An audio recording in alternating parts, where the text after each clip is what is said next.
So, you think you have what it takes to beat me on my stage in my town? Come on down. We'll see.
And that was Blue Boy with Grave Fission.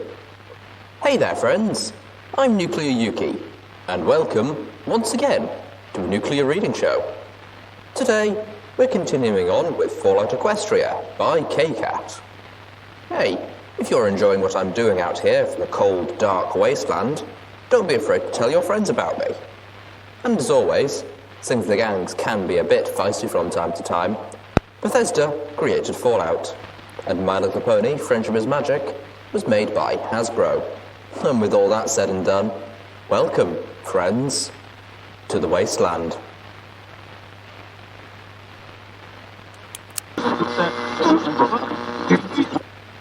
Chapter 12. Must Go On. Breakfast. I hoofed a small pile of bottle caps across the sheet metal counter while a scarred pony with a dark tan coat and a roasting meat cutie mark pulled a rabbit shish kebab from the barbecue grill. Guests or not, we were expected to pay for our food. I'm not sure why I had expected otherwise. I picked up my meal, the savoury aroma assaulting my nostrils, and carried it over to the table where Calamity was already digging into a bowl of oatmeal. "Little Pip, what are you doing?" Velvet Remedy nearly shrieked as she saw me approach. I stopped short, looking at her quizzically. Velvet Remedy looked stricken. "You're not going to eat that, are you?" I nodded, unable to respond with the shish kebab still in my mouth. My stomach was rumbling. I sucked up a bit of escaping drool and was hit by the flavours of barbecued rabbit. It wasn't quite what I was expecting, and it made my stomach do an odd lurch, but it was good. "Little Pip!" Velvet raised her hoof to her chest in exaggerated offence. "That's meat!" "Uh-huh," I mouthed through my breakfast, hoping in vain that having established this fact, I would be allowed to eat in peace. Velvet Remedy's eyes narrowed. "We're vegetarians," she said, flatly. I paused at that. True. All I had ever eaten in Stable 2 was apples, but I had assumed that was because it was the only thing we had for eating, and I felt I would be perfectly happy never eating another apple as long as I lived. I thought back to my first meals outside, how I had found cooked meat stored in a refrigerator, and simply assumed that's what ponies ate in the wasteland. My stomach had fought it uncomfortably, but I figured that was more the result of a lifetime of apples, and that outside food would just take some getting used to. For the most part, I felt I'd acclimated quite well. Of course, now that I thought about it, it had been a Raider refrigerator, so diet was suspect. Calamity finally pulled his head out of his oatmeal bowl, winging in on the conversation. Oh, we can eat meat and all, just don't much like to. Ain't really good for our diet. Calamity looked sideways, his oatmeal-covered lips curling into a frown. My brothers used to challenge me to hot dog eating contests, which mostly meant them shoving the disgusting things down my throat. Velvet Remedy looked appalled. Course, they were probably disgusted more because they were 200 years old than because they were meat. I felt my appetite slip. Ugh! By Celestia's grace, I hope they'd at least kept that frozen the entire time. Velvet turned her nose up and trotted away from our table. She was just leaving as Gawd alighted next to us with a plate of roasted rats. She watched Velvet shudder in disgust and quicken her pace, sucking up a rat by the tail and swallowing it whole. Gawd turned to me and asked, "What's her issue?" "I suppose you'll be heading out after breakfast then," Gawd asked. Between bites of grilled vegetables and rabbit meat, I had told Gawd about Redeye's forces. She'd taken it with a grave expression. "Did you want that escort?" It was a question that had plagued me all night. Not the escort issue, but leaving now in the first place. We could leave now, but chattered Hoof behind us completely. Get out before the impending drama and leave these ponies to the fates they had created for themselves. It was, I had to admit, not without its appeal, especially considering that the alternatives almost certainly involved getting shot at with a high chance of dying. Was there anyone or anything here worth risking my life, or the lives of my companions? I've been considering staying, I admitted. Just for a little longer. Gawd smirked at that. On the other side of the bottle cap, I didn't have any place else pressing to be. I didn't have a home. The one friendly town I had encountered so far had just kicked me out. I was still as lost and adrift as ever before. I felt like I had in Stable 2 when I was without my cutie mark, without a place. Same feeling, only the walls had changed, even if the ceiling was still grey, just a lot higher.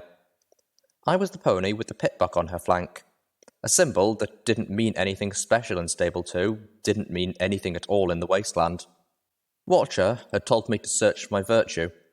What virtue did I have if I'd just walked away? Okay, sanity perhaps. Was sanity a virtue? Self-preservation? Truth be told, I didn't really have a larger mission.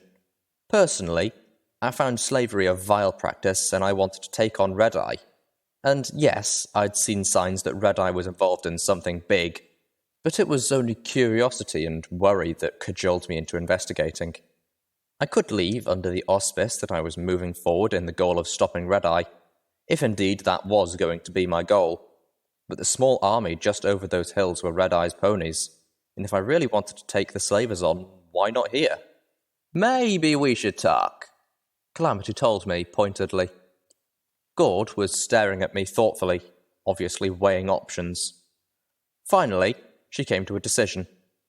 "If you are interested in staying, I have a contract to offer you." I raised my eyebrows. "Oh?" "How would you feel about taking out Deadeyes for me?" My ears shot up. Calamity stared in surprise. "Me? Why?" Gawd grimaced. "'Cause if you don't, I'll have to do it myself. And while I'm convinced it's within the wingspan of my contract with Mr. Topaz to do so, the political fallout would not be good. Deadeye's got a lot of supporters, and I don't relish waiting for the spear in my back. I don't see how hiring us to take out this fella is going to make you any less of a target." "Might not," Gawd agreed. "But it's worth a try if," she added, turning her stare towards me, "if you're up for it." My mind reeled. Was I up to killing Deadeyes? Hell, I'd already been wanting to do that. I'd been contemplating that and more. But to be hired to do so? I was already a vigilante, but was I ready to be an assassin? I'd been out of the stable more than a week, less than 2. If I did this now, what will I have become by the end of the month? By my next birthday? I'll think about that, I answered honestly. Gawd frowned. Of course, she would want an answer right away. There wasn't exactly much time. We had less than a day before Redeye's people marched into Shattered Hoof. It occurred to me that, considering what I knew of Gawd and the Talons, she'd have more respect for me if I asked, "And what would we get out of it? What's the pay?" I swear the hint of a smile touched Gawd's beak. "Deadeyes has a key. Keeps it hidden in his tail at all times. Key opens a vault under Shattered Hoof, down where the old mines are." Made sense. Naturally, a place like Shattered Hoof would be built on top of a set of gem mines. They couldn't have always relied on just the rock farms. When the gem mines ran dry, what else was there to do with them but use them as storage? Diamond Tiara's last message had even said something about sending the best gems below. "What's in the vault?" Gawd smirked. "Your payment. Whatever that happens to be. Could be gems, could be weapons. Pre-apocalypse ponies used the gemstones from Shattered Rock to build magical energy weapons. Considering that the armory was filled with them, it's a fair assumption that vault might have even more." The idea of storing a massive energy weapons just beneath a prison seemed more than marginally insane to me. After all, surely they didn't build the things here. But then, if I killed Deadeyes, it wasn't going to be for the reward anyway. "You can't do this!" Velvet Remedy snorted and stomped about the cattle car, empty but for the three of us. "Little Pip, it is one thing to kill in self-defense, or to protect others, but this—" She turned on me with a stare that could petrify the Overmare herself. "This is murder!" Calamity was scowling. "I have to agree with Velvet Remedy on this one, Lil Pip," he said flatly. "I understand the Talons, can even respect them just a bit. But I ain't a mercenary. You do this, I ain't with you." Velvet cut deeper. "You know that song I was writing about staying noble and true? That was about you, Little Pip, and this is you failing that on every level. To even consider this—" She backed away from me, her voice softening with regret. "I am so disappointed in you." I felt like I was bleeding out, dying.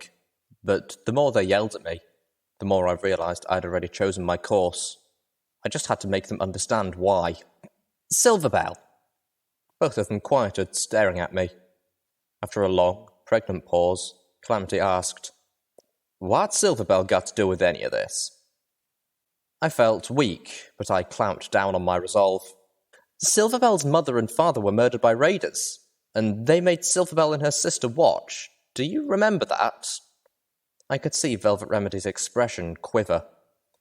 Of course They made them watch!" I emphasized each word with a stomp of a hoof. "And they made it slow and really painful and really horrible." I asked again. "Do you remember that?" My companions were both silent. "Those raiders came from here," I told them finally, "and they were acting on Deadeye's orders." Spitting. I saw it for myself in that ledger. Calamity spoke first. "Well, now that changes things." Velvet Remedy shook a little, but stayed firm. "What does it change?" "Ain't murder no more," Calamity stated without reservation. "It's justice." "Revenge, you mean?"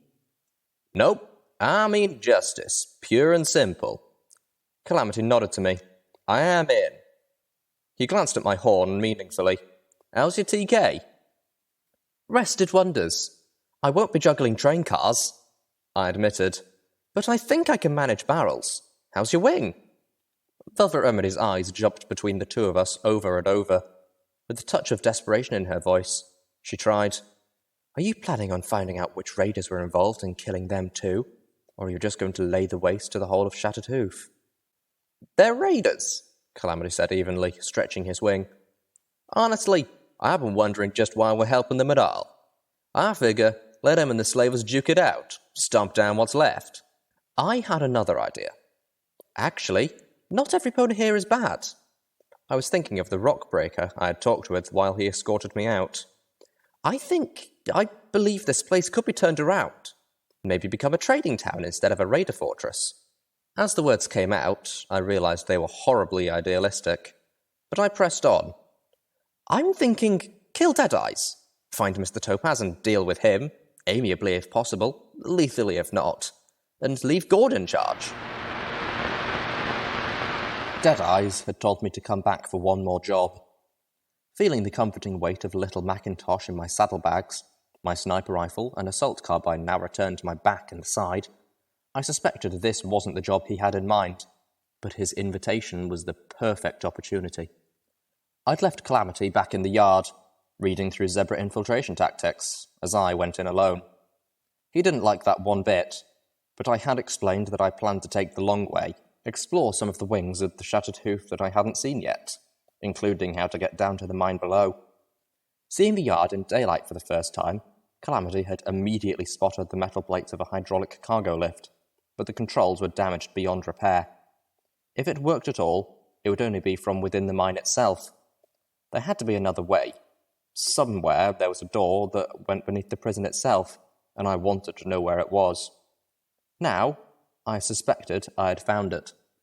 I was behind the stage in the mess hall. To one side, the curtains, heavy and stained, concealed this darkened space from the large catwalked area where the raiders ate whatever passed for their meals. Enough dust had accumulated back here that I could tell no pony ventured behind that curtain. Why would they? The space was full of rotting stage props and the skeletons of hundreds of ponies. Countless bones were stuffed into cabinets, spilled out of metal boxes, and formed piles that must have been 3 ponies high when they still had flesh. The guests of Shattered Hoof had spiraled into barbarism and cannibalism, and eventually, every one of them had perished in here.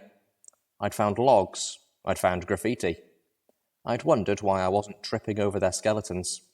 Above, a huge mural spanned the wall, a painting of the same noble-looking soldier pony I had seen a statue of back in Ponyville. Rearing up, behind him, clear as though the mural was badly faded and chipped, was the goddess Celestia herself, her divine features beaming with approval. Originally, I realised this is what every pony who was a guest of Shattered Hoof would have seen every time they ate a meal, all until the stage had been built, hiding it away. There was a barred gate set into the wall, wide enough to pull a wagon through. Beyond, a small kill zone, only a few yards deep, with 2 magical energy turrets set into alcoves on each side, powered down. Beyond, a thick metal door. Based on the deadlight above, I could tell the door had no power. I wanted inside. And not because there was a vault filled with possible treasure. Only Deadeyes had a key to the vault, and only Deadeyes had seen Mr. Topaz face to face. If Mr. Topaz really existed at all, I was dead certain he was down in that vault. My mind was conjuring up images of everything from a dedicated computer terminal that allowed Deadeyes to speak to a very remote Mr. Topaz, to the vault being a stable, to Mr. Topaz the brainbot. The gate was locked. I had to push aside mounds of crumbling bones to get to it, holding my breath as white flakes stirred into the air. It took several minutes of effort, but the gate finally opened to my talents. The metal door, however, was another story entirely. It could only be opened by a terminal elsewhere in the building, and only then if I could restore power to it. I must have spent hours poking around Shattered Hoof, seeking to restore power to that door. It was just a simple matter of replacing a mouthful of fuses and swapping out a row of spark batteries, but those proved annoyingly difficult to find. I did find the armory, though, through a side room of the guard barracks. It was completely devoid of weapons.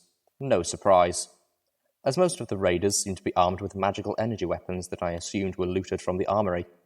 There was, however, a framed news article on the back wall, and behind it, a safe. As I took the frame off the wall, the photograph caught my eye. The scene was in the midst of a light winter snowfall. The picture was of a funeral. From the looks of it, a very important one. As the shadowy figures of 2 winged unicorns stood in the background, badly out of focus. One was markedly shorter than the other. My mind wanted to turn them into the goddesses Celestia and Luna. But that wasn't what captured my attention. The photographer's eye had focused on a mare, a single orange pony who, unlike all of her, had shunned the formal black dresses worn by others to wear only a black cowgirl hat and a black kerchief about her neck, with an image of half an apple embroidered into the front. The camera had caught a splash of light glistening off a falling tear as she dropped a single beautiful flower onto the casket.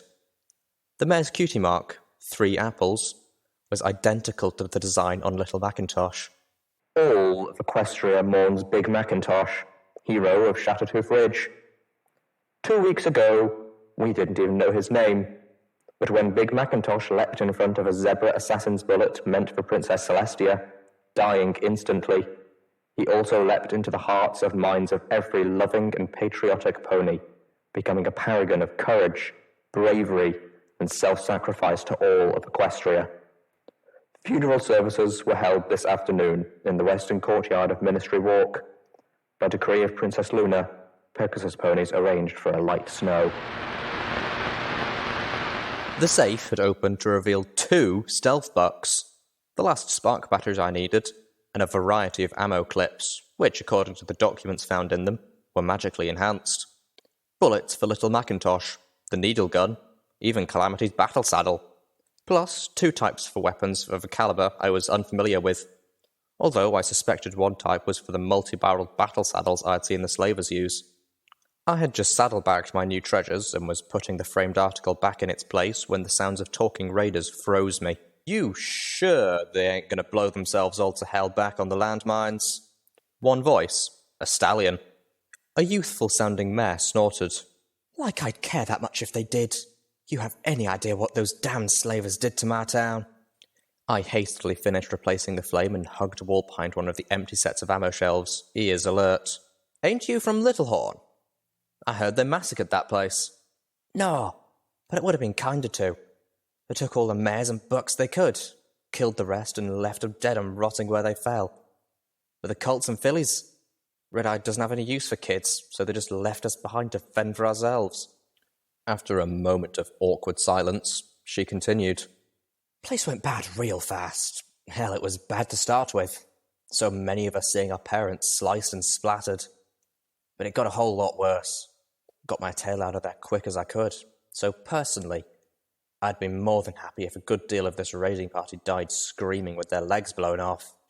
I could see the shadows of the 2 Shattered Hoof raiders move across the floor of the armory as they walked past, too deep in their conversation to notice if anything was amiss. Yep, I get that, but if Deadeye's trap works, we'll have a whole mess of them slavers as our slaves. Then he can take it out on 'em all slow and personal-like. I'm sure Deadeyes won't mind if a few of his new rock breakers are missing some non-vital internal organs. Their voices faded as they turned a corner somewhere out of sight. I let out the breath I didn't realize I was holding. My mind raced to put together what I'd just heard. Deadeyes wasn't, then, betraying Shattered Hoof to the slavers after all. He was just tricking Redeye's forces into thinking he was, luring them into a trap. Of course he wanted them to get in without any difficulties. And he was deceiving Gawd into acting against him, which, if this plan had the hoof stamp of approval from Mr Topaz, or worse, was actually Mr Topaz's plan. I needed to speak to Gawd before I went shooting any pony. I want you to kill Gawd. I stared at Deadeyes. This was the second task he had for me? Feigning ignorance as best I could yet again. Who? Deadeye snorted. Gordnia Grimfeathers. Griffin. Scar running up her beacon across her face. Only one eye. Can't miss her. He leaned forward with a sadistic smile. You do this, you're in. Part of my crew. Seeming pleased with himself, he sweetened the deal. Hell, I'll even make you one of my personal guards. You'll get a nice room and some of the better food. I was at a loss for words. He was playing me, I knew it, but I was still totally thrown. I looked around the office like a drowning pony looking for a helping hoof, and once again, my eyes fell upon the picture of Stable 2's first overmare, Sweetie Belle. I remembered something that Velvet Remedy had told me, something that Overmare had told her. Looking straight back into Deadeyes' slate-grey eyes, I nodded firmly. Okay, not a problem. He blinked. Is that all? I asked, as if killing Gawd was the easiest thing in Equestria. He raised his eyebrows. No, I think that'll do. I turned as if to leave, took a few steps, and stopped, looking over my shoulder. It's not like ponies here won't suspect you. You should have an alibi. His eyebrows raised further. Tell you what, I've got a plan that'll take care of your griffin problem and leave you looking clean. His eyes narrowed now. Oh, do you? Please, do tell. Ever heard of a pony named Sweetie Belle? Deadeyes blinked in surprise, and then laughed. He pointed at the picture on the wall. Heard of her? I have every song of hers you can find in the wasteland. Do you realise she actually performed here, right down on that stage? He pointed his hoof in the direction of the mess hall. Take the stairs just outside my office, and they'll take you to the balcony where the Friendship Warden watched the performance. Wow! I had hoped Redeyes was at least familiar with the mare he had on his wall, but I never imagined the sadistic bastard was a fan. He stopped gushing, his voice turning colder. Why? I took a deep breath. Well, by now you should know that I didn't travel here alone. One of the people travelling with me just so happens to be a direct descendant of Sweetie Belle, and as it turns out, musical talent runs in the family. I had his attention. Her name is Velvet, and she's on her way to Manhattan to record some new music for DJ Pone3's radio station. Wait, that's actually a pretty good idea. And it would give me a way to talk with the Wasteland's most famous buck. What I'm thinking? I think I can talk her into putting on a performance here, using that very stage. My mind was racing, trying to put together a decent-sounding plan as quickly as I spoke. We'll do it tonight. Invite every pony in to see it. And Gawd Grimfeathers too. Deadeyes, I could see, was liking this idea. And with the battle coming tomorrow morning, he had to be figuring the timing for a morale-boosting celebration was perfect. I'll be hiding up in the balcony. I'll take 2 shots. One through the head of the griffin, the other into your table, close enough to look like you were also a target. I levitated out one of the stealth bucks. I'll be gone before any pony can catch me, or even see who it was. You can blame it on a slaver assassin. Who wouldn't buy that? Especially if every pony knew the slavers were due to attack in mass the next morning. Deadeye contemplated the plan while I stood there, feeling increasingly nervous. He had to realise this plan put him in the same crosshairs as Gawd, and he already thought of me as her spy. Would he believe I would betray her so quickly, that my loyalty was up for grabs? I like it. Deadeyes broke into a grin. He clopped his hooves together. Just one stipulation. Uh-oh. This Velvet of yours. I want to hear at least 2 songs before you go interrupting the show, including something by Sweetie Belle. Any particular one? He smiled. Hell, I love 'em all. He leaned back. Surprise me. As I walked out of Deadeye's office, I took another look around. I remembered how Deadeyes and his guards had gone off a different way before I stole the ledger. Now, I was unsurprised to find the passage led to stairs that wrapped around to the balcony above. I looked it over. Shadowed, occluded. It was a perfect sniping position. On my way down the steps, I noticed a sickly apple-coloured glow which I hadn't seen before. One of the terminals in one of the desks in the room outside of Deadeyes' office was powered up. I was sure it hadn't been before. Replacing those fuses and spark batteries must have powered it up. Pulling out my access tool, I hacked into the terminal. There were no menus, no entries. Instead, just a single function. I had found the terminal that opened the door to the mines and vault below. And I'll put a bullet through Deadeyes' head, I told Gawd. And another into your table. Then use a stealth buck to slip out before any pony can identify me. You can blame it on the slavers who are attacking tomorrow. Gawd was pondering the idea skeptically. Sure, some ponies might still have suspicions, but not the kind they could act on, particularly if you take over and lead them to victory against the slavers. Gawd shook her head. I've got to hand it to you. You're one hell of a devious plotter. I felt a rush of pride, and then immediately questioned if enjoying such praise spoke good or ill of me. A few minutes later, I joined Calamity and Velvet in the cattle car. Velvet Remedy was prancing around nervously. A show? With only hours to prepare? And why are we doing this again? Calamity was confused. Whose side are we on now? Same as before. Basic plan shouldn't change. But first, I want to get those two in the same room together. Velvet Remedy opened one of her saddle boxes, pulling out a notebook. What songs will I do? Most of my music isn't really radar appropriate. Somehow, I don't think songs about peace and love, nobility or freedom are really their flair. Calamity whinnied. Well, most of the lot are escaped slaves. Velvet Remedy was checking down her list of songs. Well, that one's out. That one might work. Oh, that could be fun. But it was originally meant as a duet. I read in an old magazine that Pinkie Pie and Vinyl Scratch once performed it at Hoofbeats. I could tweak it for one pony, but it really requires musical accompaniment. Maybe a Velvet Remedy original? How about... I blinked, remembering. Well, Deadeye's expecting 2 songs before the attack, and he says one of them has to be a song by Sweetie Belle. Velvet huffed. And you were going to tell me this when? Just now? She nickered. Great. 2 songs. One by my great, etc. grandmother. Well, at least I know most of those by heart. But the other? I couldn't help but roll my eyes. As much as I adored Velvet Remedy's music, and fell in love with her in every song, tonight we were just looking for a distraction. It didn't have to be perfect. You think you'll be able to keep every set of eyes on you? Velvet Remedy looked playfully insulted. Why, of course, dear. There won't be an eye for any pony else in that room. I believed it. I believed Velvet Remedy could keep every eye on her if Ditsy Doo was in the audience. Suddenly, Velvet Remedy gasped. Every eye?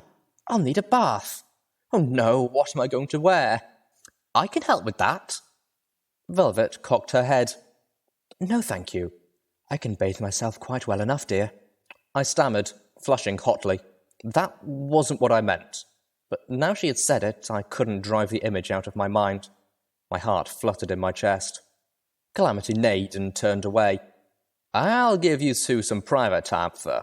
He waved a hoof between us. Whatever this is.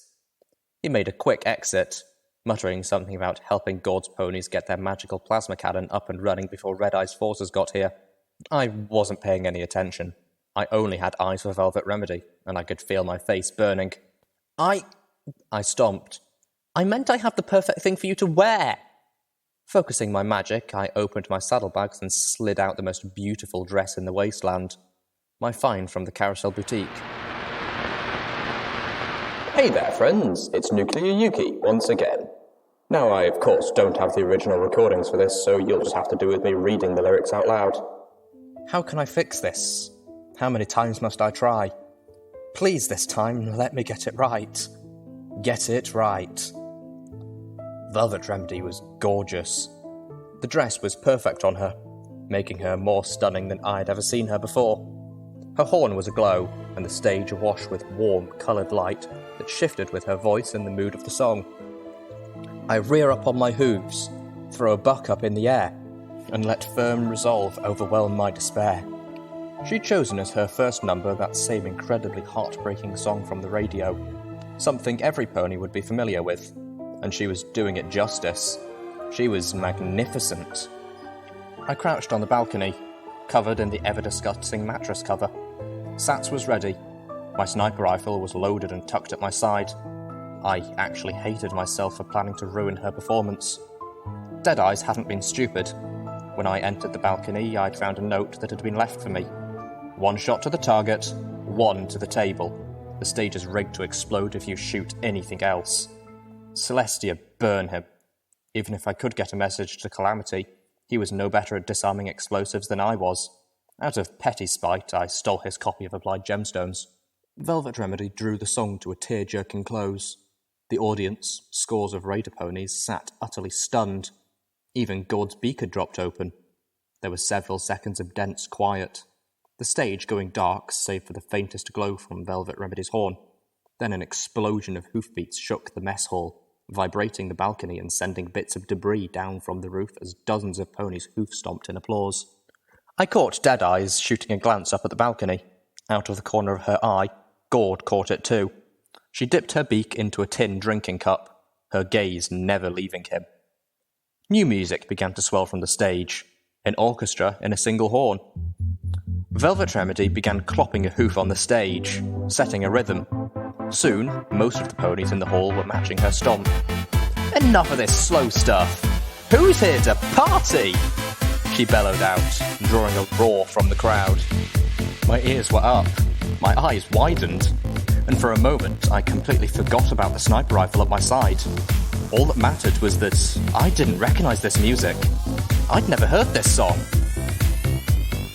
Gallop, don't trot. Night's burning hot.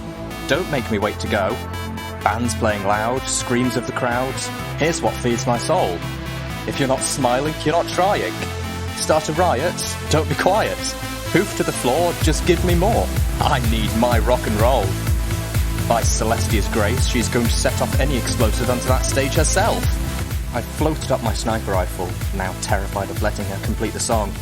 With the light and the sound now bursting from the stage, Velvet Remedy had absolutely every pony and griffin's attention. By Luna, I could probably start shooting and no pony would notice until half of the room was down. Well, if the stage didn't go up in a fireball. Don't be lazy, just go crazy. Why don't you get it? It's a party. Flowing into the perfection of my Pitbuck's targeting spell, I locked onto a sequence of 3 targets. The first shot tore through the tin cup, splashing Gawd with her drink, and dug into the table. Before any pony could react, the second ripped the top half of Deadeyes' head clean off, splattering several of the ponies in front of him. My third target was Velvet Remedy, who glowed with a light not of her own making as I telekinetically shoved her back through the heavy curtains and off the stage. True to Deadeyes' word, the entire front of the stage detonated in a roar of fire and splinters not a breath later. Waves of ponies in the front row fell. I saw Gawd stagger, bleeding from wooden shrapnel.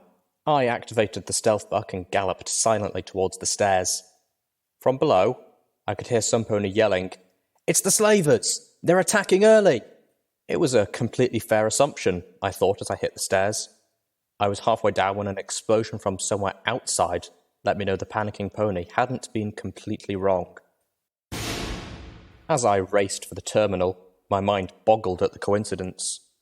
But no, I realised as I got to the desk and activated the terminal's single function, it wasn't a coincidence at all. Redeye's slavers weren't going to trust Deadeyes, just as Deadeyes planned to betray them. They must have always intended to attack early. And right now, every single pony was in here. In accordance with the plan, even Gawd was in attendance, as were her loyalists. We'd pulled all the ponies into one place and left the outskirts and guard posts undefended. Of course they would attack now. The stealth buck was just wearing off as I dashed into the room behind the curtains. I found Velvet Remedy pulling herself out of a pile of skeletons. Her perfect dress had bones hanging from it. Panting, I apologised, explaining about the note. She waved it off. "Oh, that's quite all right. I'd much rather be buried in a pile of skeletons than actually join them." And with a smile that melted my heart, "Thank you, little Pip." Then, as an afterthought, "Couldn't let me finish the song, though." Sheepishly, "I was afraid you would set the explosives off yourself." I looked back towards the curtains. From the flickering light around their edges, the front side of the curtains was on fire. They were thick enough so that the flames hadn't chewed their way through yet. I looked up. Black smoke was beginning to coat the ceiling. On the other side of the curtains, I heard gunfire and magical energy blasts being exchanged. I looked around for Calamity. The rust-coloured Pegasus galloped in a moment later, his black cowpony hat nearly falling off. A key dangled from a chain between his teeth. Velvet Remedy rolled her eyes with a laugh. "You actually stopped to get the key?" Calamity turned his head, hooking the chain to one of the guns on his battle saddle. "Hells yeah!" He grinned to Velvet. "Depending on who wins out there, I'm already making plans to swoop back and loot the bodies." Velvet Remedy turned up her nose. Even I rolled my eyes. Then I turned and trotted for the gate. "Come on!" Calamity bit the tip of my tail, stopping me. "Whoa there, Dumplin'!" He nodded his head towards the gate. I turned to look. On the other side of the gate, Between us and the now open metal door were 4 turrets pointing right at me. I groaned. Turning back on the power had turned on the turrets too. How could I have been so stupid as to not realize that would happen? I could have disabled them before, back when it was safe. We take out all 4 at once? Calamity asked. No, hold on, let me think. Why are we going down there anyway? Velvet asked, clearly assuming the rest of the plan was a bust. I was tempted to agree. Now, more than anything. I'm kind of hoping there's a back way out. I lifted my pit buck and looked at it. Okay, we're in luck. I've got 1 more stealth buck. I can use it to get up to the turrets and reprogram them, just like the ones back at that Pegasus convoy. That way, they'll let us through and keep Only Pony here gets the idea to follow us out. We had a plan. I pulled the dead stealth buck out of my pit buck and slotted in the last one. And then I got to work. We found ourselves creeping through caves converted to storage, piled with crates emblazoned with the name Shattered Hoof Re-Educational Stockyard. A few were marked with a circle proclaiming them to be Celestial Tier Priority and branded with the initials either MAS or MWT. Well, I whispered conversationally to my companions, I know the MAS is the Ministry of Magic, but I haven't heard of the other one. Calamity stopped, an expression of confusion clouding his face. How does... Ministry of Arcane Sciences, Velvet Remedy explained casually before he heard something. A voice, low and deep, rumbled through the caves, bringing us all to a halt. So, you're the little ponies who have come to my town and made such a mess of things. You've killed my lieutenants, and now you've come for me. Mr Topaz? Calamity asked, echoing my own thoughts. Either he was using an impressively well-hidden speaker system, or he was using magic to augment his voice. I suspected the latter, and that probably meant a unicorn. Or, a worse idea struck me, one of those pseudo-goddess things, like the creature from Old Appaloosa. And here I was, all out of boxcars. I quickly passed out the magical ammo, giving a prayer to Celestia and another to Luna. If Mr Topaz was one of those monsters, we'd all need the divine assistance we could get. Calamity quickly changed the load on his battle saddle. Velvet Remedy, however, looked unimpressed. Her horn began to glow, and when she opened her mouth, her voice cried out from every rock and timber in the mines. Not impressed. Her nicker rang off the walls. Velvet Remedy turned down the awesome until her voice was only a little more terrifying than his. Now, why don't you be polite? Stop playing games and come out and say hello. I floated up Little Macintosh and prepared for the appearance of what I had now convinced myself was one of those pseudo-goddesses. As the orange-scaled dragon loomed around the corner, licking his teeth, I realized I was so very wrong. Where? Calamity shouted as his wings propelled him down the caverns faster than Velvet Remedy or I could gallop. At least he's not a full-grown dragon. I poured on the speed, somehow managing to keep up with Velvet Remedy. Calamity was right. For what good that did us, Mr Topaz was slightly smaller than a train car, not counting his sharply spiked tail. He could swallow me in 1 bite, but for Calamity he might require 2. I didn't see how that benefited him much. Using my magic, I ripped another support beam out of the wall as we raced past. I could hear rocks crashing down as the ceiling caved in. I wasn't stopping him, but at least I was slowing him down enough to stay ahead of those teeth. We could have tried democracy, Velvet cried out as she ran for her life. If Calamity hadn't shot him first. My breath was becoming laboured, and stitches of fire were growing through my lungs. I could hear Mr Topaz tearing through the newest collapse. Left ahead! I gasped. I was unable to stop and check my Pip-Buck's auto-map, but my eyes-forward sparkle compass indicated we were circling around. At least we know how the new ammo works. Calamity spun in place, firing off twin shots at the dragon, then took a hard left, disappearing around the corner. We followed, not far behind. The hall we had just left turned into an inferno, the walls shaking from the dragon's roar. The ammo was working. The shots punched right through the dragon's armoured hide. but he was so big that they mostly just seemed to make him mad. Without slowing, Velvet laughed as we ran past a large metal door. "Well, there's your vault. Any pony want to stop and open it?" Smart-ass rhetorical question. Calamity stopped at the next junction, hovering in a nicely controlled panic. "Little Pip, which way?" "Should be right this time." At least I really hoped so. If not, I was sending us into a dead end, with extra stress on dead. Calamity disappeared down the right passage. Luna and Celestia were with us. The choice had been right, and the passageway led us back into the first tunnel. Recognizing it, Calamity had already flown back into Shattered Hoof, where the battle between the raiders and slavers was fully engaged. Velvet Remedy was next out, but as I raced for the door, Mr. Topaz finally caught up. He opened his huge maw, teeth glistening. A drop of saliva fell onto my neck. The turrets opened fire as I raced through them. The dragon screamed. The sound rocked the mess hall and brought a temporary halt to the fighting as every pony turned to stare at the now quite wounded and extremely pissed-off dragon as Mr. Topaz blasted all 4 turrets with fire. Internal components exploded and melted with a static hiss as they stopped. I felt the fire wash over me, my coat blackening, my skin blistering under the heat. One of my saddlebags caught fire. My heart was pounding like it was going to explode. My sides burned from exertion. I tried to yell to the others, but I couldn't get the breath. I wasn't going to make it outside before I collapsed. I veered away from the others as the fire began spreading from the saddlebag to the harness that held my sniper rifle. I was running for a hallway too narrow for the dragon. Behind me, the mess hall was washed in flames. Mr. Topaz was burning to death slaver and raider ponies alike. And then the dragon was gone. I collapsed against the wall of a washroom 2 corridors away from the mess hall, panting hard. Water filled the sink next to me, soaking my saddlebag and pouring onto the floor beside me. It felt cool against my burned, tortured skin. I flopped over and wallowed in the forming puddle, wishing I could dip every part of me that hurt into it. I was crying. I tried not to think of how much it hurt, to focus elsewhere. It wasn't easy. The dragon, I assumed, had headed back into the mines.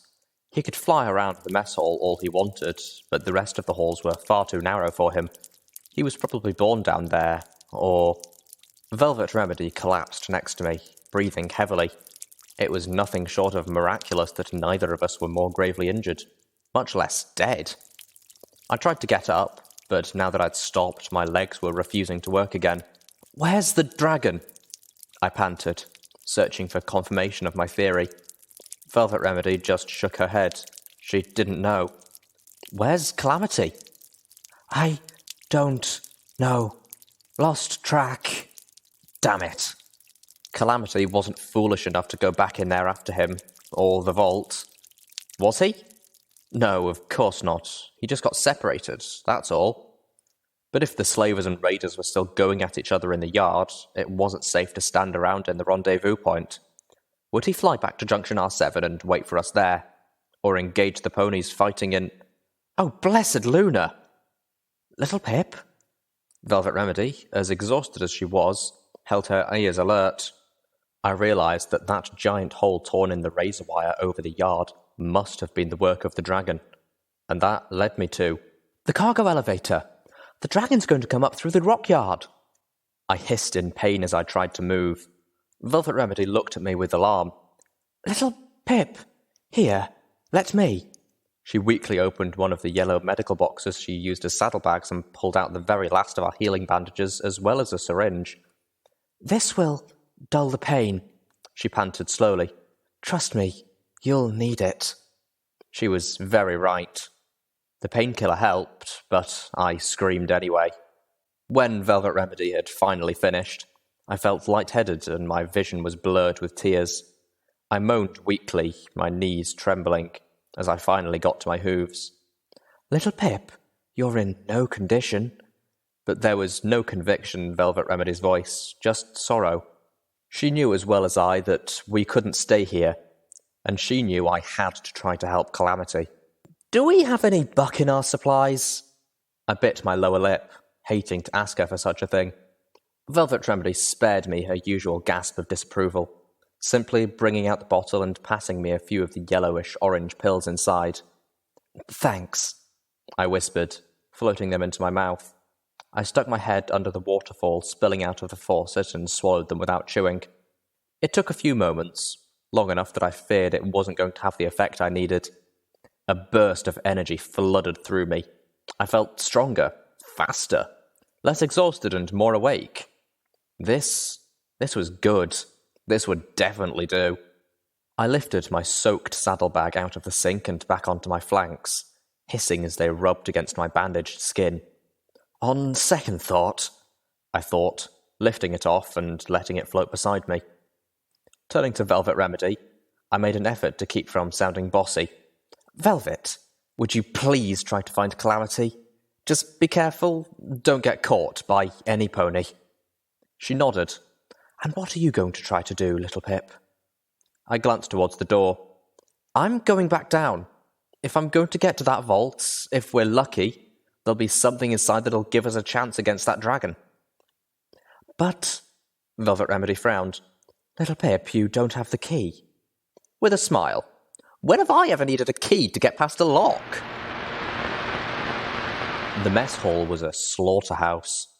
The charred frame of the stage was still licked with flame. The air was choked with smoke. The smell of roasted ponies, some of them still on fire, tried to strangle me. I was in a hurry, but I still took the time to snag a few of the random, less damaged weapons from the floor before I made my way past the heat-twisted gate and slagged turrets. Behind me, the flame-broiled crossbeam that once held the stage curtains came crashing down. I made my way towards the vault. Turning a corner, I found myself face to face with a pony in leather armor wielding a magical energy lance. I couldn't tell which side she had been on, but it didn't matter. She immediately dropped into a combative stance. "Wait!" She thrust the glowing tip of the lance at me. I tried to dodge, my side slaving into the cave wall. A line of stinging agony swept across the side of my neck, my flesh bubbling and melting. "Ah!" The pony backed up, swinging the tip of the magic lance towards my head. I dropped to my belly, the lance passing over me, and swung my saddlebags into her face. The pony stumbled back. As she recovered, I kicked into Sats and aimed one of the random weapons at her. My heart sank as I realized it was a magical energy rifle, and I had no idea how to fire it. The pony thrust the lance towards my eyes, and I swung the rifle into its path, deflecting it. The rifle hissed and warped where the lance's tip connected. I dropped everything I was floating and charged the pony, head down. She swung the lance again, but I was inside its reach. The shaft slapped against my side with enough force to bruise through my armoured utility barding, but not enough to knock me off course. My horn punched through her armour and buried itself deep into her chest. I felt the lance bounce off my head as she dropped it from her mouth. She tried to pull back, but I pushed forward until I felt her weaken, her body becoming dead weight. I stepped back, my horn coated in blood. The pony fell at my feet, still breathing shallowly. I felt the blood trickle down my head. A single drop fell into my left eye, tinting my sight with scarlet. Weakly, she whimpered, I don't want to die." I cringed. I tried to blink the blood out of my eye, but instead more drops fell in, blurring my vision. "It's too late. I'm sorry." I was, honestly. "I can't save you." I contemplated breaking her neck. She was already dead. Why make her suffer? I raised my hoof and stepped over her. I just couldn't do that, no matter what I was allowing the wasteland to make me. I hadn't changed that much yet. I walked down the shaft a few more feet, then stopped and turned. I floated my saddlebags to me, opening them and drawing out my blanket. I gently laid it across her, then I floated the weapons up from the ground, leaving the magical energy rifle, but adding her lance to my collection.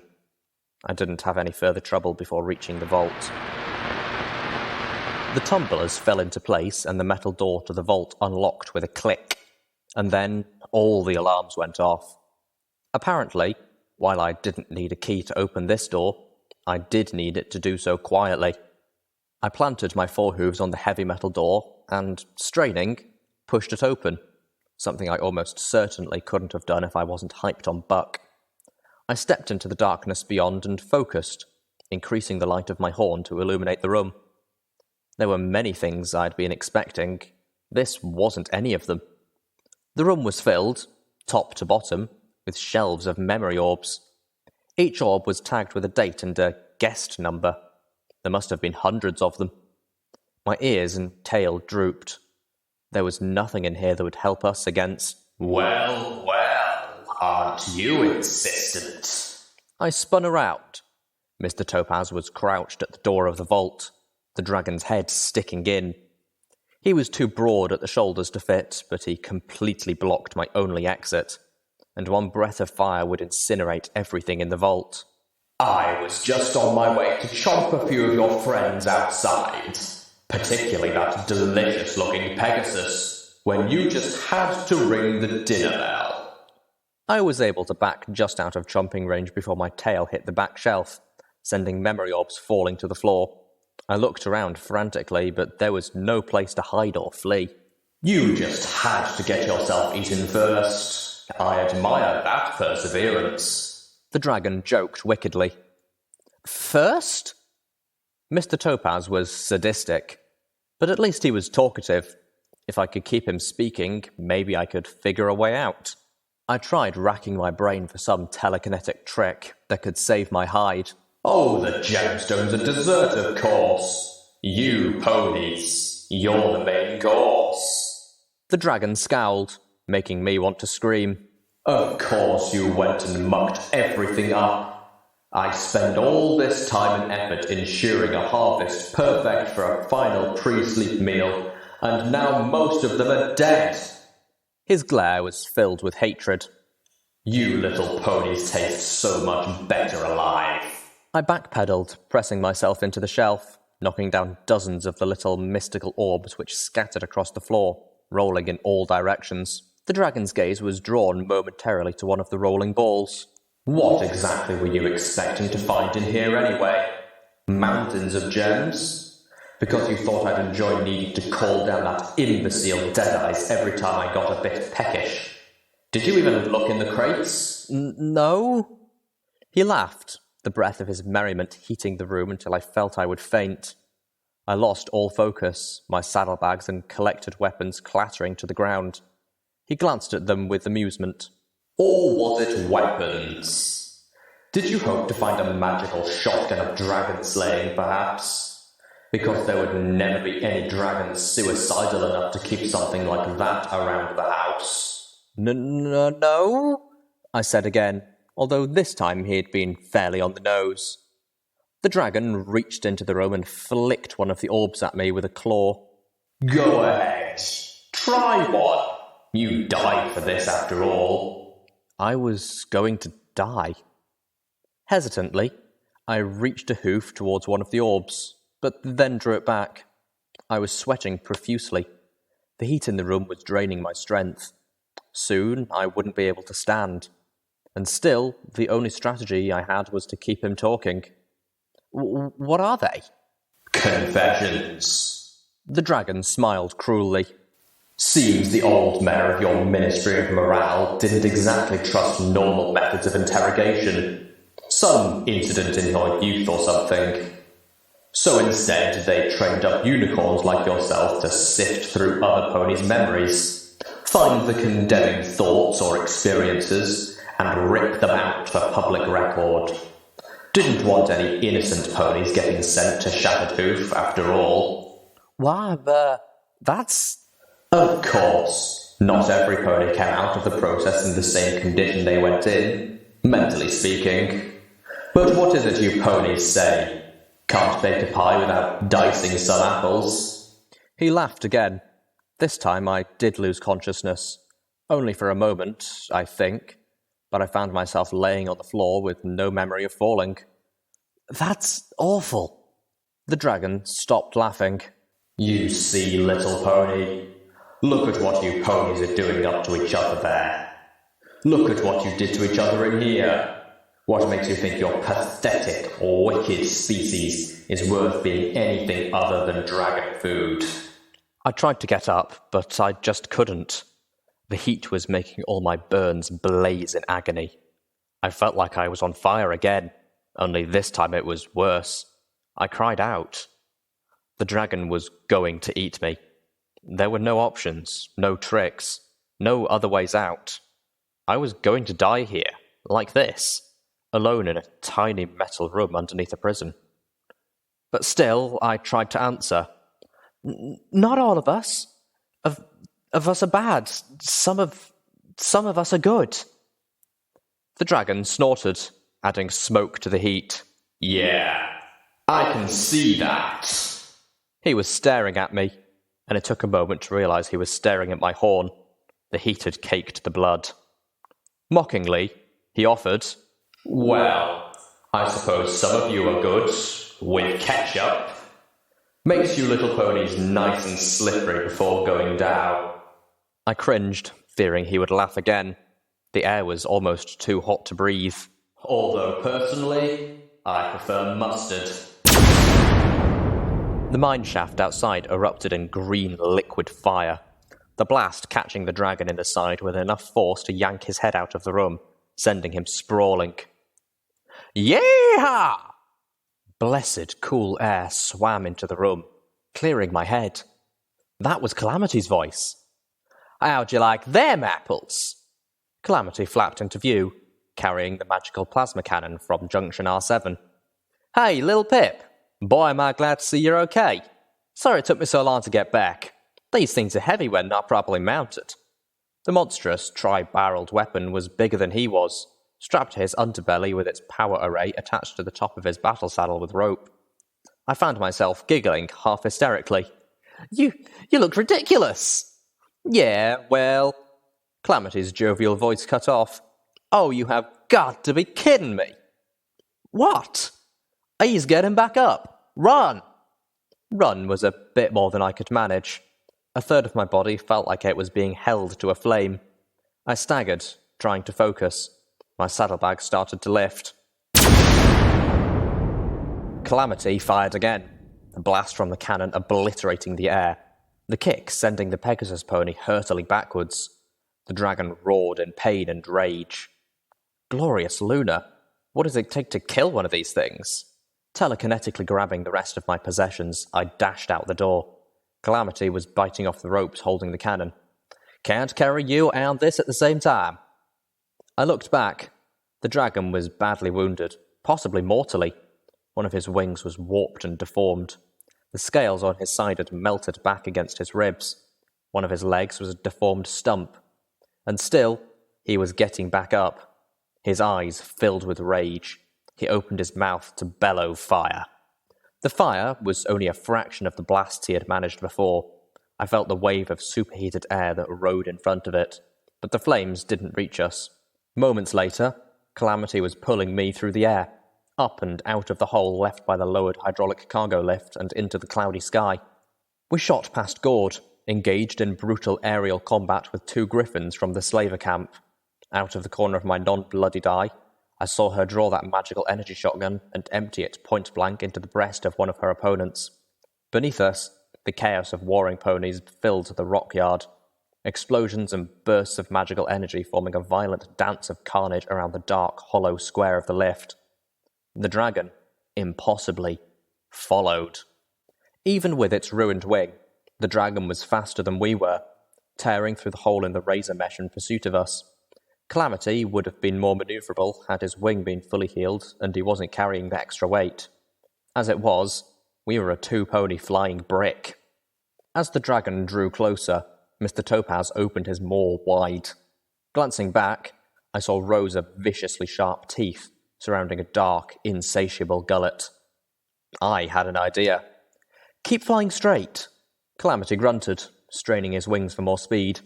I hope you know what you're doing. I opened my saddlebags and pulled out the rest of my grenades. All of them. I noted with terror-tinged amusement that they really did look like metal apples. How do you like... I whispered as I let go of everything but the stems. sending the grenades right into the dragon's ravenous throat. Even as they disappeared, it occurred to me that that might have been a horrible mistake. Dragons can breathe fire and eat gems. What made me think a few grenades would cause more than indigestion? A moment later, I learned my reservations were right, as the grenades did absolutely no harm to the healthy parts of the dragon, but blew out his damaged side, warped and deteriorated by potent assaults of magical plasma in a blast of sick gore. Mr Topaz, a gaping hole in his side larger than 3 full ponies, was almost certainly dead before he hit the ground messily and skidded 30 yards, leaving a swathe of blood and internal fluids. Calamity turned and banked, taking us back to the junction. There were still battles raging in parts of Shattered Hoof, but we both had had enough excitement for the night. "Oh, horse apples," Calamity said wearily. I almost forgot about Velvet Remedy. Before I could panic, he informed me. "She's hurt herself in the visitors' centre. I told her I'd be right back for her." Gently, he set me down, and then flapped back into the night, looking utterly exhausted. I sat there, waiting for him to return, and at some point I fell asleep.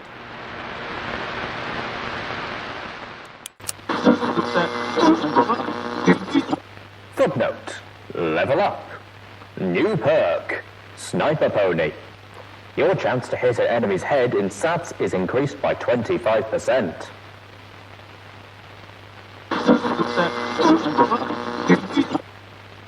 She killed a fucking dragon. Dear Celestia, I knew that she was good, but damn, really? I have no idea how that girl survived this whole mess, but fuck, that's just impressive. I don't think I've got any music that can hold up to what she just did. Let's see. Next up is... Oh! Lightbringer. Enjoy, people.